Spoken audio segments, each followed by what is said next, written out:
It's the Locked On Flyers podcast for Tuesday, February 4th, your daily dose of Flyers news, analysis, and high quality content that's wondering what's next for the Flyers as they head into Utah for the first time. I wonder that too.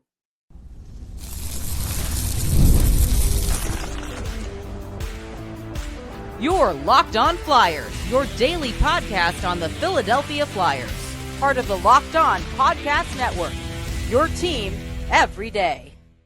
Hey there, and thanks for making Locked On Flyers your first listen every day. I am Rachel Donner. I've been podcasting about the Flyers, the NHL, and hockey for a decade. I'm here with prospect expert and Flyers credentialed reporter for 19 years, Russ Cohen. Today's episode is sponsored by FanDuel. New customers can bet just $5. If you win, you'll score $200 in bonus bets. Download the app or head to FanDuel.com to get started. To keep up with our latest episode and Flyers news, you can find us at Locked On Flyers on your favorite socials. And of course, here on the Locked On Podcast Network, your team every day. Russ, there is going to be a season ticket holder town hall on February 21st.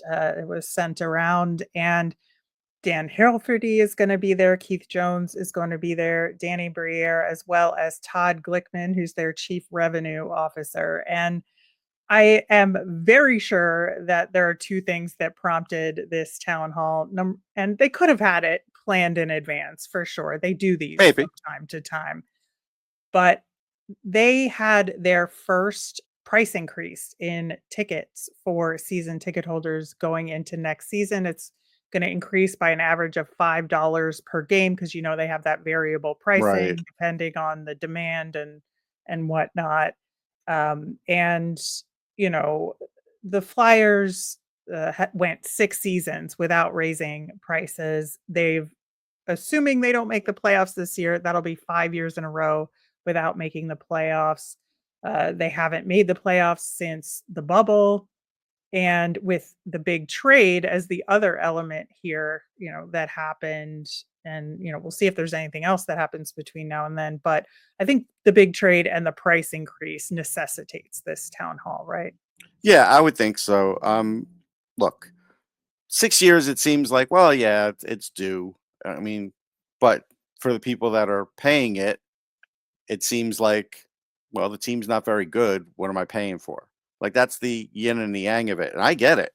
Yeah, I think, it's hard to justify a price increase when you've gone that long without making the playoffs. But yeah, it's been a while since they have raised the prices. So, you do see both sides of it here. And, I think it's hard to use the Wells Fargo Center renovation cost as a justification for it because now they've just gone in on a new arena, Right. having put in all those costs. So if they're saying, okay, season ticket holders, you have to pay for these renovations and a new arena with a price increase, I think that's a tough pill to swallow, right? That is a tough pill to swallow. Like that one, like I'm looking up, fan cost index for where the Flyers stand. And, these things change every once in a while. But it looks like, yeah, I mean, they're not in the top 10 or anything like that. Right. And so they're probably, my guess, because this list doesn't go all the way, they want me to pay for it, and I'm not. My guess is they're probably around 20. And Yeah. so, if you look at where they are in the league, yeah, they're a little under 20 for how good they are. Maybe they're at like 23, 24 or something like that. So, I mean, it's not outrageous. It's just, it is what it is. It's sports. Like, this is what happens in sports. So I think the other aspect of this town hall that should be interesting is the status of the rebuild and finding some realism about it because that's something we've talked about for the last couple days after the big trade went through is that this is definitely a move that sets them up for other things that may happen now. It could happen Right. down the road. But I think Danny Briere, to his credit, has done a good job of setting expectations. Now, it's hard to internalize them sometimes because with Mitchkov coming over sooner, I think the acceleration of the rebuild assumption kind of got baked in a little bit. And I think Briere is trying to pull that back a little bit and say, no, no, no, we're like, he's part of it, but we're still on the same path here. And patience is the watchword, right? Yeah, they could still use the word patience, and they can still use the word rebuild, but it has changed. And Changed, yes, but timing, maybe not. And that's I think what uh he's trying to get at here. no, I think timing has changed. I think so, and I see comments too online and such, and I think we're all in the same ballpark that when they said the word rebuild, it should have been before Briere said it, right? It should have been. Right. So it wasn't. So what happens now is in the fans' minds, well, if you're making me wait 5 years, now I'm waiting 7 years.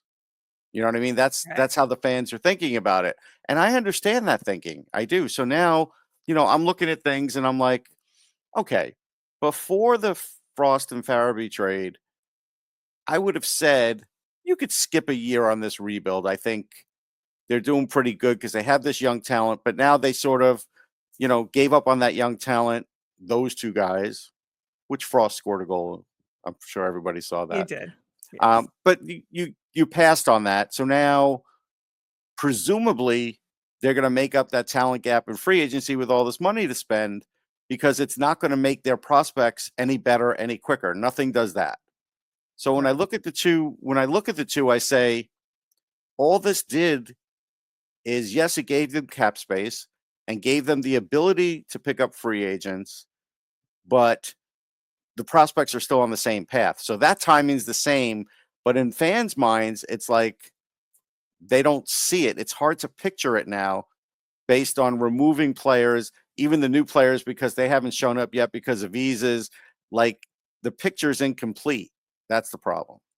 Yeah, I think that's a big part of it, that I think we're in this weird no man's land Right. where we can't really assess like where we are because we haven't seen the new guys yet in action Right. for enough time to know what the Flyers got in return in this deal. I think that the center situation has been so glaring for so long that I feel like it's kind of I overemphasized mean, it got in what worse the though. Flyers are lacking, Right. I mean, right? that for sure got worse. There's no question about that. Yes. Right, it got worse and it kind of it puts an extra spotlight on the fact that It it was does. weak to begin with, so I think people think the team or, like, the system is maybe worse than it is overall heading into the future based on what we have now, which is not good. Let's Right. And to be fair, they could put up all the ads that they want for Owen Tippett, but he's had a bad season so far. So he right, really needs to and he's rebound. hurt now, right? And So he's he isn't hurt, even but he's yeah, coming back. He's on the trip, right? So I'm just saying yeah. he needs to have like an unbelievable last 30 something games, or he's been a disappointment this season. So they see that too. Right, right, and so he's another middle-ager, I would say. He's an older, Right. younger player, I would say, But you they gave know, him a long-term contract. which they did, right? So Farabee and Tippett were on those older, Right. younger players with Correct. long-term contracts, And they and they got got rid of rid of one of one them of and they kept one. Yep, yeah. So I think that's where we're in just this place, like this middle territory where they haven't done the next move yet, nor have some of the prospects come up yet to fill Right. some of these gaps. And so it's going to feel weird and feel not great for a little while, but it's Yeah. not as bad as where we are now if you think about it looking forward. Yeah, I think you'll know a little more in a few weeks, like I think so too. after the after the Four Nations. Right. Now, of course, with that center role, like the big question is Luchenko going to just jump to the NHL next year, no matter what, given the situation? And I think that it's still a question to me because I think we don't have the rest of the trade deadline done. We don't have the draft and free agency done. So until we know those things, we don't know the answer to that question. Well, I think I kind of do though. I'll say this. There's nobody that they're going to get in the draft that will play center next year, right? We know that. Oh, sure. Right. Sure. So I just want to throw that out there. Like, we know that. I just mean like deals happen at the draft Sure. sometimes. So. Sure. So that part we know. Jet Luchenko's having a fine season. He looked good in camp. Does that mean he's NHL ready? No, I don't believe so. So I wouldn't have him start with the year, no matter how good his camp was anyhow. But the problem is going to be, and the argument's going to be, well, he's at this age now where he either has to go back to Guelph, or go play in college, which they're not going to do, or kind of do what happened with Shane Wright and have him hang around for a while, play some games here, play some games there, maybe even go above the 9-game mark, go to the next level, maybe even the 33-game mark, and then see. Sure, they could do that. I just don't think it's in the best interest of him to do that. And I think if John Tortorella's coach, he didn't want to send him back this year, so I don't think he's going to want to send him back next year. But I think they should. So I feel like they're going to use him if John's still the coach. That's just my gut feeling until he proves me otherwise. Right. Yeah. I mean, I don't think it's a bad assumption based on what we know now. It's not the fact. It's just what I believe. Yeah, I think so. But again, I think all this other stuff has to happen before we know for sure. That's fair. There. Interestingly, Jeff Merrick has a column on Daily Faceoff and had a side note. We had talked about potentially trying to get Luchenko traded to a different team. We tried. We couldn't get it done. Yes, we could not. But apparently there was a potential deal in place with Brantford, but it got nixed, interestingly, because Manny Malhotra's son, Caleb, would have been the return on that deal as part of it, and Manny kind of nixed it for his kids. So that's fascinating about OHL politics. Yeah, that's why teams can't fully control guys' destinies in that regard.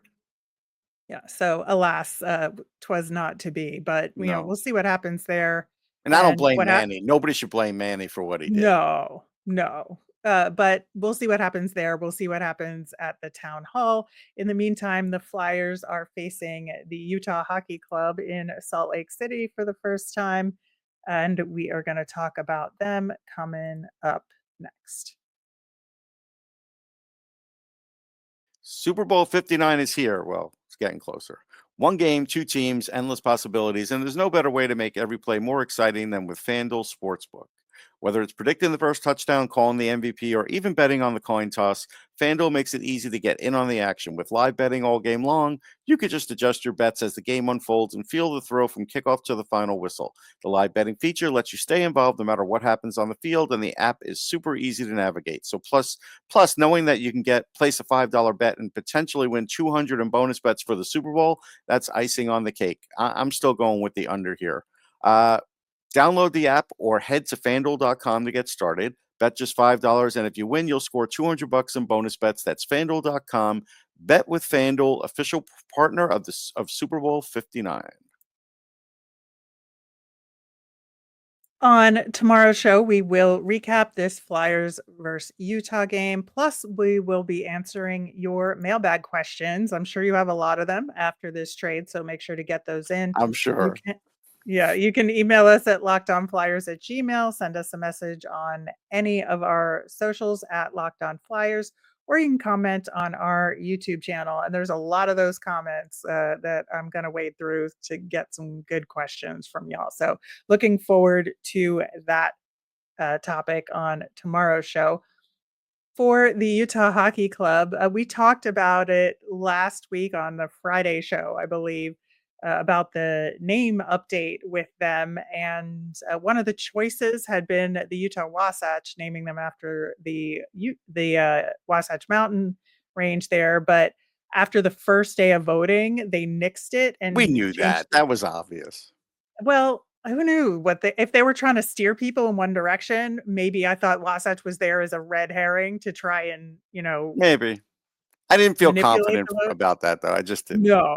No, neither one of us thought it would be the thing, but they changed it to Outlaws, which I think some people actually like. So let me ask: with Outlaws now, are they going to sell big foam black hats so everybody maybe? I mean, I don't know what the end game is for Outlaws. Like, it's just it's weird. It's I don't weird. know that it's any better than Wasatch, but I'm not sure it is. Mammoth is That's there, what's which is gonna the one win.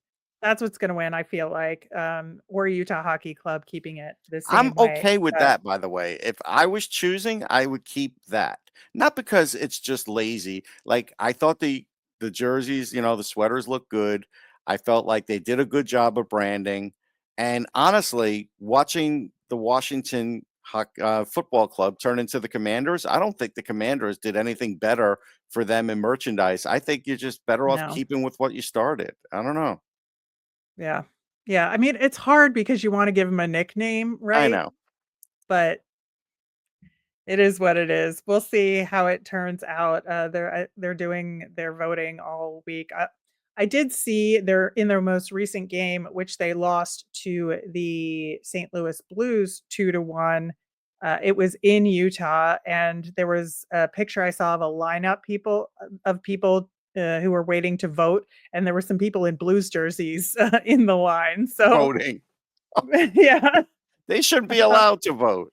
I thought that was really funny, but, as a result of that loss and 2 overtime losses prior to that in a row to, unfortunately, our division rivals in Columbus and Pittsburgh, 2 3-2 Yeah. OT losses in a row for That costs Utah. everybody in the division. It does. It does. The Utah Hockey Club is 6th in the division now. They're 8 points out of a playoff spot in the West, so it seems like they are cooked, They're Russ. done.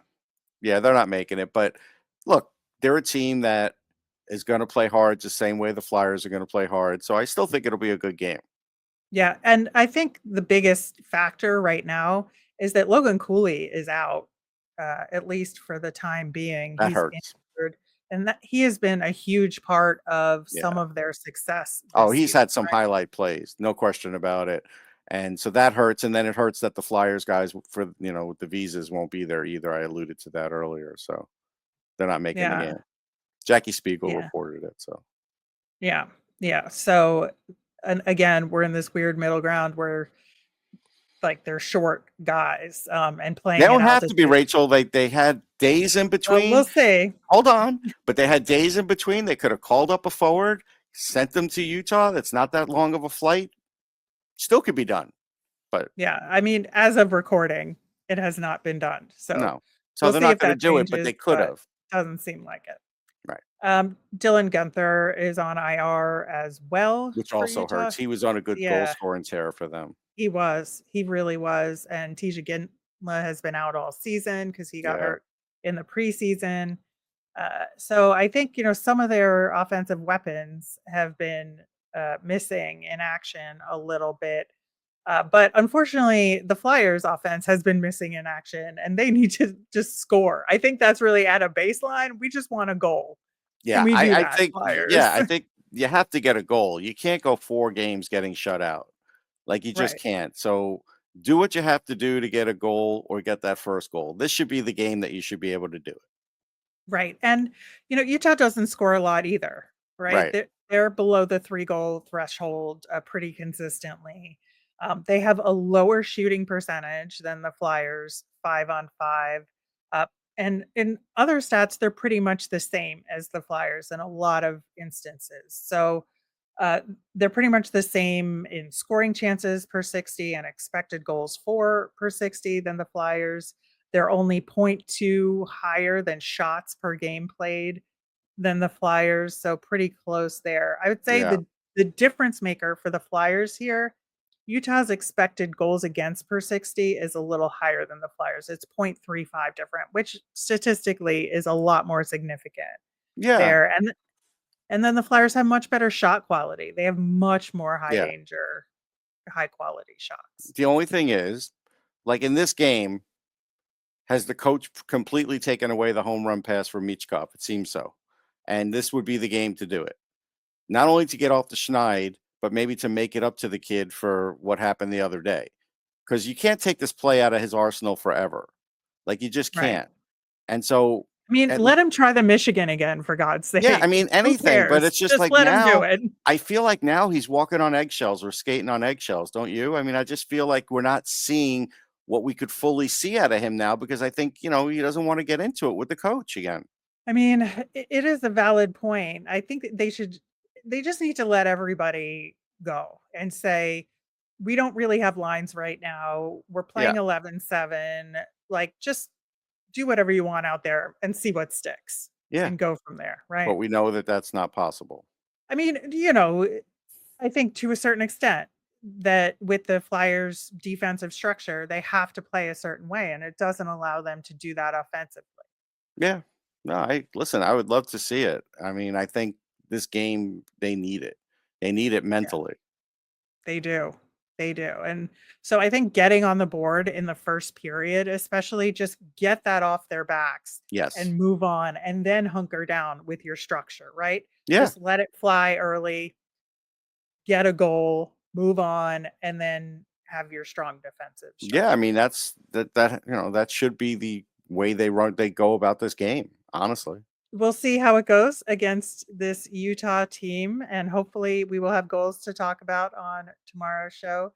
In the meantime, the Phantoms had a very light week due to their All-Star break. We're going to talk about Olle Lycksell at the All-Star Skills Competition and the big game against Bridgeport coming up next.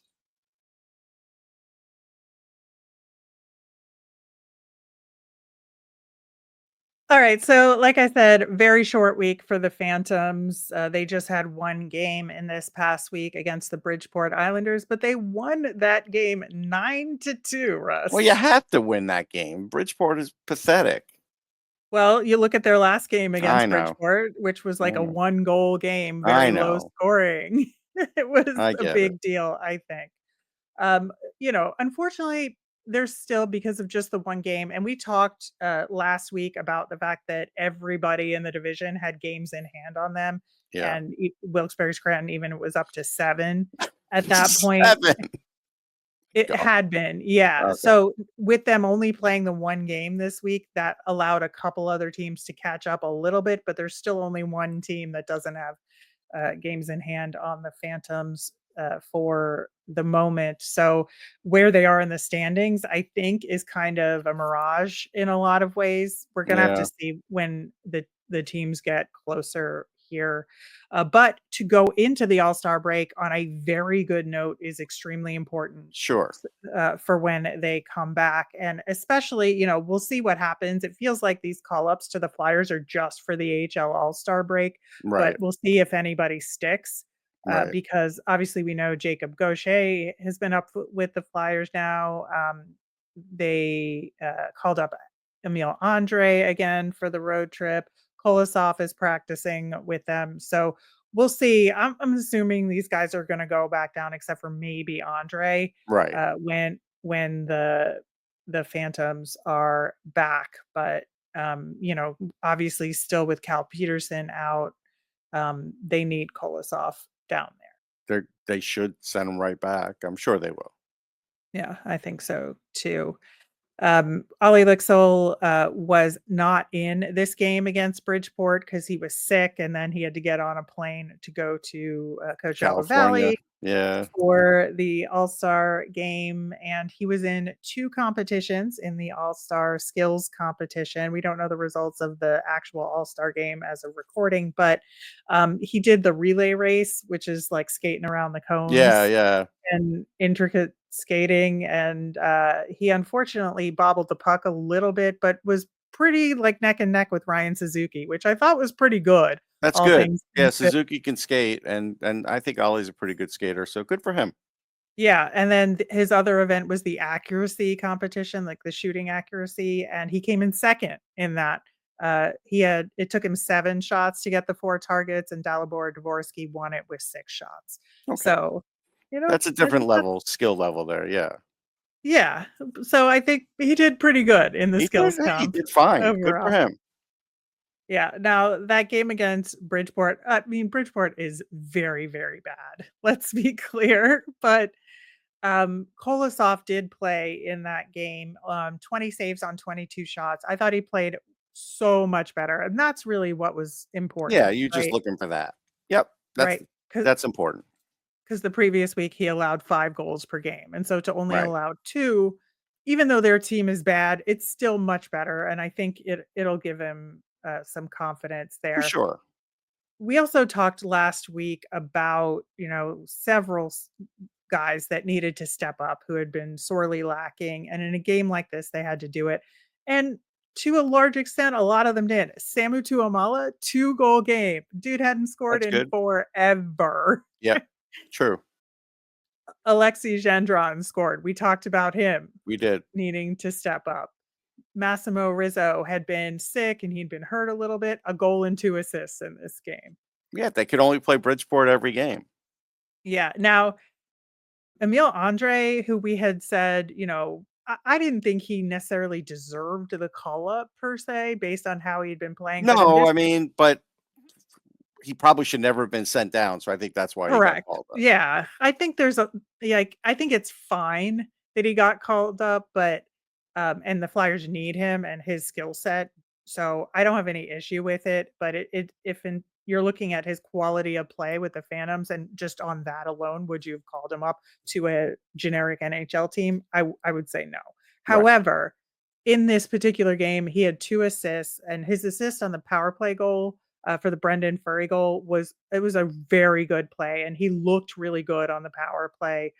So I was very pleased with this individual game's performance from him.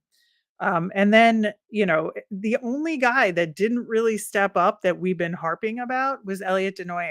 He had 2 shots on goal, but like if you score 9 goals in a game and you have 0 points in those That's not 9 good. goals, not good, right? No, that's bad. I mean, I don't know what's happening to his game. I just don't know. Yeah, but my number 1 star of this game is Zayde Wisdom, which when we've talked about him stepping up, he has rounded out his game that it's not just physicality. Right. He does have some skill and he's Hmm. rounded it out a little bit. Still not NHL worthy at the moment, No. but in this game, he had a hat trick, first off. Secondly, one of those goals was a shorthanded goal on a play that was his singular effort. He That's was great. aggressive on the forecheck and stole the puck from a defenseman in the Phantoms offensive zone. So before Bridgeport could even get it clear to get set up on their power play, steals the puck from the defenseman, makes a nice little move and scores shorthanded. And Nice. I was just super impressed with his play all game and was very, very Yeah, like I happy for said, I him. hope they retain him. I know Yeah. people barked at me the last time I said it, but I'll say it again. He's good for the organization. Yep. And looking at their penalty kill, with that shorthanded goal, they were 4 for 5 in that game, including a shorthanded goal, which is so much better than they were in the previous week. They were only at like 50% Yeah, in the no, that's previous an week. improvement. But it's Bridgeport, so I have to grade it different.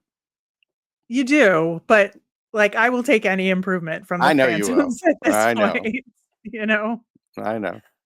Samu Tuomaala's good game, leapfrogged him back to the top of the scoring here. Still needs to be a little higher. He's got 29 points in 39 games. He's up to 10 goals, which I guess is better, but he should be at like 20 by now, to be honest. Yeah, he should be at 20. At least at this point. But with Zayde Wisdom's good game, that put him in 7th on the team in scoring, and he's Yeah, got good for him. 17 points. Good And for he him. started Yeah, real slow, real slow.